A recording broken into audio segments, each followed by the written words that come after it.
ఇతర మతాల వాళ్ళు ఉమ్, ఈజీగా ట్రాప్ చేస్తున్నారు ఉమ్, హిందువుల అమ్మాయిల్ని. అంటే తప్పెవరిది?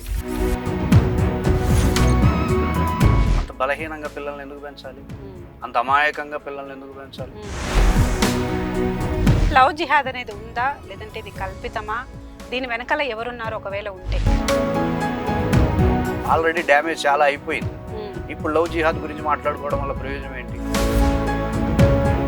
ఈ మూడు నేర్చుకోకపోతే లవ్ జిహాద్లే జరుగుతాయి. మించి మోసం చేసే వాళ్ళు ఉంటారు. అంటే భగవద్గీత చదవడం వల్ల వాళ్ళను కూడా కనిపెట్టచ్చు అంటారు మీరు? కంపల్సరీ ఎమర్జెన్సీ పిల్లలకి భారతం, భగవద్గీత, రామాయణం నేర్పించి తీరాలి. అందరికీ నమస్తే అండి, welcome back to my channel. ప్రస్తుత టాపిక్ గురించి మనతో మాట్లాడడానికి క్రియాయోగి భార్గవ శర్మ గారు అయితే ఉన్నారు. మన సోషల్ మీడియాలో ఈ మధ్య కాలంలో లవ్ జిహాద్ అనే టాపిక్ అయితే ఉంది. ఆ లవ్ జిహాద్ అంటే ఏంటిది, అసలు అందులో ఏం జరుగుతుంది, అసలు లవ్ జిహాద్ అనేది ఒక ఉందా లేదా మన సమాజంలో? దీని గురించి అయితే మనం చాలా విషయాలు అయితే అడిగి తెలుసుకునే ప్రయత్నం అయితే చేద్దాము. నమస్తే గురూజీ. నమస్తే. లవ్ జిహాద్ ఈ మధ్య కాలంలో భయపెడుతుంది, స్పెషల్గా హిందూ ఆడపిల్లల్ని. అసలు లవ్ జిహాద్ అనేది ఉందా లేదంటే ఇది కల్పితమా? దీని వెనకాల ఎవరున్నారు ఒకవేళ ఉంటే? దీని గురించి మీరేమంటారు? ఏంటి అసలు లవ్ జిహాద్ అంటే? లవ్ జిహాద్ అంటే అమ్మాయిలని, హిందూ అమ్మాయిలని ట్రాప్ చేసి వేరే మతంలోకి తీసుకెళ్ళి వాళ్ళను పెళ్లి చేసుకొని పిల్లల్ని కానీ ఇంకా ఈ విధంగా ఉంటుంది, ఇదే కదా. ఇప్పుడు ఇతర మతాల వాళ్ళు ఉమ్, ఈజీగా ట్రాప్ చేస్తున్నారు ఉమ్, హిందువుల అమ్మాయిల్ని. అంటే తప్పెవరిది? ఉమ్. హిందువులదే. హిందువులే కదా తప్పు. ఉమ్, అంత బలహీనంగా పిల్లల్ని ఎందుకు పెంచాలి? ఉమ్, అంత అమాయకంగా పిల్లల్ని ఎందుకు పెంచాలి? ఉమ్, వాళ్ళని ధైర్యంగా పెంచొచ్చు కదా. ప్రతి తల్లిదండ్రి భగవద్గీత, భారతం, రామాయణం ఇవన్నీ వాళ్ళకి చెప్పి మన హిందూ మతం ఇంత గొప్పది, సనాతన సంస్కృతి ఇంత గొప్పది అని వాళ్ళకి చిన్నప్పటి నుండే పెంచి పోషించలేని అసమర్థ తల్లిదండ్రులది దోషం, అది తప్పది. ఉమ్, లవ్ జిహాద్ ఒక్కటే కాదండి, సమాజంలో 1,00,000 ఉంటాయి. ఈ లవ్ జిహాద్ అనేది మీకు తెలిసింది ఈరోజు. ఉమ్, లవ్ జిహాద్ కంటే ప్రమాదకరమైనవి ఎన్నో ఉన్నాయి. ఉమ్. అవి బయటకు రావట్లా, ఓకే. తెలియట్లా. అంటే ఏవి ఉండొచ్చు అంటున్నారు? ఏమైనా ఉండొచ్చు, ఉమ్, ఏమైనా ఉండొచ్చు. ఉమ్, అర్థమైందండి.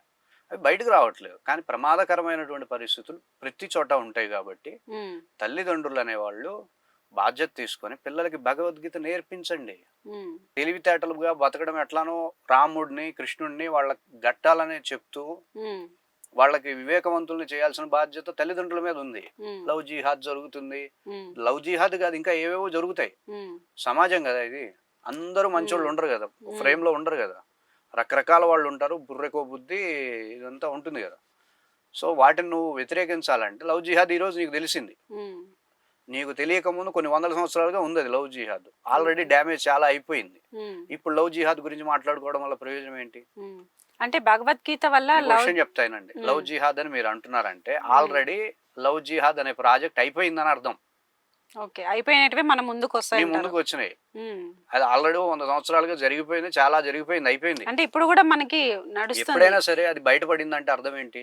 ఉమ్, దాని యొక్క పర్యవసానం దశలోకి వస్తేనే బయటపడతాయి. ఓకే. తొలి దశలో ఉన్నప్పుడే నువ్వు గుర్తించాలి కదా. అది ఉమ్, తొలి దశలో ఉన్నప్పుడు గుర్తించామా? ఉమ్, గుర్తించలేదు కదా. ఉమ్, తొలి దశ సమస్య రాకుండా ఉండడానికి ఏ విధమైనటువంటి ఉపాయం చేయాలో అది చేయాలి. సమస్య వచ్చేసింది, సమస్య డ్యామేజ్ చేసేసింది, సమస్య ఇప్పుడు డ్యామేజ్ చేసి దాని యొక్క పర్యవసానం చూపించి లవ్ జిహాద్ సమాజంలో ఉంది, దీన్ని ఏమంటారంటే మనం ఏం చేస్తాం? అయిపోయింది. ఉమ్, దాన్ని ఇప్పుడు మనం ఏం చేయలేం. ఒక రైలు ఇంకో రైలుని యాక్సిడెంట్ అయిపోయిన తర్వాత దాని గురించి మీరు నేను మాట్లాడుకుంటూ చర్చించుకోవడం వల్ల ప్రయోజనం లేదు. ఉమ్, అదే డ్యామేజ్ జరగకూడదు. ఉమ్, డ్యామేజ్ జరగకూడదంటే పిల్లలకి భగవద్గీత నేర్పించండి. ఉమ్, భగవద్గీత శ్లోకాలు నేర్పించండి. రాముడి గురించి, కృష్ణుడి గురించి, రామాయణ మహాభారతాల గురించి చెప్పండి. వాళ్ళకు ఒక మోరల్ వాల్యూస్ అందించండి, ఆధ్యాత్మిక విద్యని అందించండి. హిందువులు అలా రక్షింపబడాల్సిందే తప్ప ఇప్పుడు ఈరోజు లవ్ జిహాద్ గురించి మనం మాట్లాడతాం, రేపు పొద్దున ఇంకో జిహాద్ వస్తుంది, ఆ తర్వాత ఇంకో జిహాద్ వస్తుంది. చర్చించుకుంటే అయిపోతుందా? ఉమ్, మన ఇద్దరం మనం చర్చించుకుంటూ ఉమ్, ఇంటర్వ్యూస్ చేసేసుకుంటే అయిపోదు కదండి. ఉమ్, అది కాదు కదా పరిష్కారం. ఉమ్, ప్రతి వ్యక్తి నా పిల్లలు బాగుండాలి అనేటటువంటి తల్లి, నా పిల్లలు సమాజంలో భద్రంగా ఉండాలనేటటువంటి తండ్రి ఎవరైతే ఉంటారో కంపల్సరీ వాళ్ళకి భగవద్గీత నేర్పించాలి. భగవద్గీత వల్ల నిజంగా ఇంత పాజిటివిటీ ఇంత జరుగుతుంది అంటారా మీరు? 100% అవుతుంది. ఉమ్, ఒక్కొక్క అధ్యాయం ఒక్కొక్క ఉమ్, సమాజంలో ఉండేటటువంటి ఎలాంటి వ్యక్తులు ఉంటారు, ఉమ్, దుర్యోధనుడు లాంటి వాళ్ళు ఇప్పుడు ఉమ్. భారతంలో ఉండే క్యారెక్టర్సే ఇప్పుడు కదండి నమ్మించి సమాజంలో. మోసం చేసే వాళ్ళు ఉంటారు. అంటే భగవద్గీత చదవడం వల్ల వాళ్ళను కూడా కనిపెట్టచ్చు అంటారు మీరు? ఎవ్రీథింగ్. అది ఎలా మీ గురుజీ, ఎలా? ఇంటెలిజెన్స్ బ్రహ్మాండంగా పెరుగుతుంది, ఓకే. బ్రహ్మాండంగా పెరుగుతుంది. ఉమ్.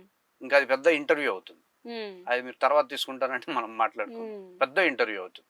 ఓకే. భారతం వల్ల ఉమ్. లోక జ్ఞానం పెరుగుతుంది, ఉమ్. రామాయణం వల్ల ఆధ్యాత్మికత పెరుగుతుంది. ఓకే. అంటే నేను ఎలా జీవించాలి సమాజంలో అనేది రామాయణం చెప్తుంది, ఉమ్. నేను ఎలా బతకాలి అనేది భారతం చెప్తుంది. ఓకే.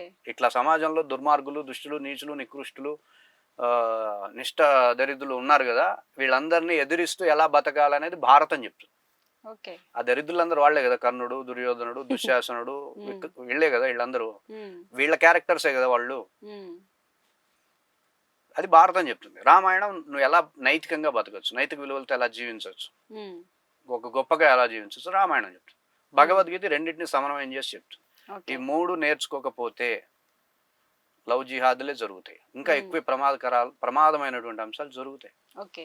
Okay, right Guruji. ఇప్పుడు మీరు అన్నారు కదా భగవద్గీత, రామాయణం, మహాభారతం, సో ఇలాంటి క్లాసెస్ అనేవి ఏ విధంగా మనము నేర్చుకోవాలంటే ఎలా అప్రోచ్ అవ్వాలి? చిద్గురు గీత అనేటటువంటి వ్యవస్థ ద్వారా మేము అందిస్తున్నాం.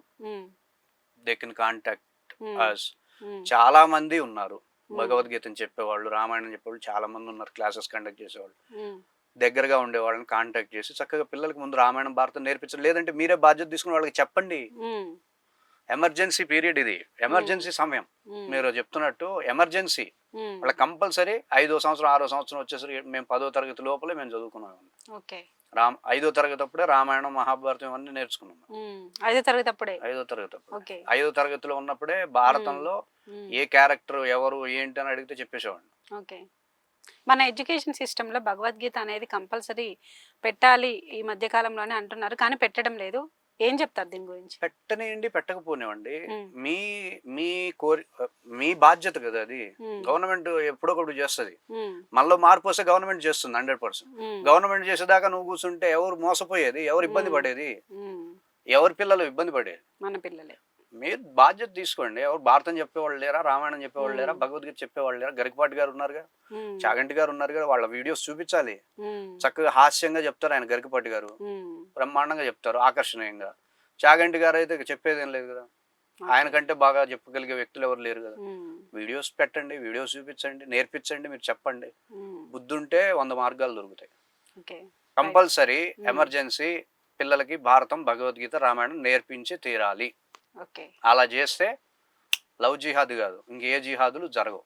సో చూసారు కదండి, మన ప్రజెంట్ సిచ్యువేషన్లో ఇలాంటి జిహాద్లు ఎన్నో రావచ్చని అంటున్నారు గురువుగారు. అలాగే మనం వీటన్నిటిని తట్టుకుని బ్రతకాలంటే ఖచ్చితంగా మనకి ఒక జ్ఞానం అనేది కావాలి. ఆ జ్ఞానం అనేది మనకి భగవద్గీత, రామాయణం, మహాభారతం ఇలాంటివి మన పిల్లలకి మనం నేర్పిస్తేనే మన జీవితంలో మనం ముందుకెళ్ళగలము. ఎలాంటి మోసపూరితమైన వాటికి ప్రలోభ పడకుండా మన పిల్లల్ని మనం కాపాడుకోవచ్చు అనేసి అంటున్నాము. సో దీని గురించి మనం చక్కగా మనం గురువుగారు అయితే వివరించాలి. అలాగే మీరు ఆన్లైన్ క్లాస్ భగవద్గీత గురించి తెలుసుకోవాలనుకున్న, ఆన్లైన్ క్లాస్లో జాయిన్ అవ్వాలనుకున్న, నేను మీకు స్క్రీన్ మీద అయితే నెంబర్ ఇచ్చాను, మీరు ఖచ్చితంగా కాల్ చేసి గురువుగారిని కన్సల్ట్ అయ్యి మీరు డీటెయిల్స్ అన్ని కనుక్కోవచ్చు.